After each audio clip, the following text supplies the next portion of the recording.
國民黨台南市議員蔡宗豪21號下午結合台南市中路境的土地公廟、大台南新百合婦女協會、小豪州沙茶路、甲立府都區委選等單位共同發起關懷活動，希望號召大家4月26日做回來北安關懷站關懷。其實非常感謝今天來參與這次活動的各個團體，因為他們都是跟我們的日常生活息息相關，包括我們在港安波比我們的土地公廟中路境下土地公廟，這次由他們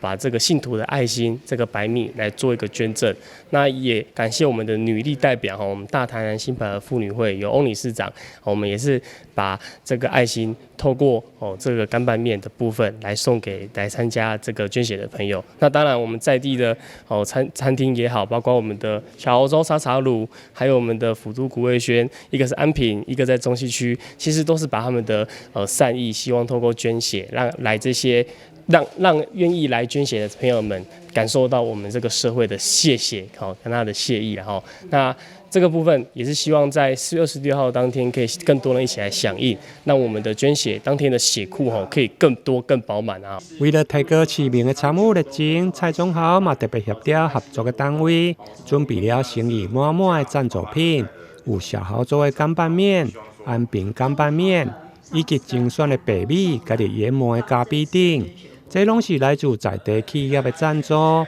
象徵對每一位關懷者的感謝。歡迎民眾到時踴躍來關懷。台南新聞林跟楊順懷採訪報道。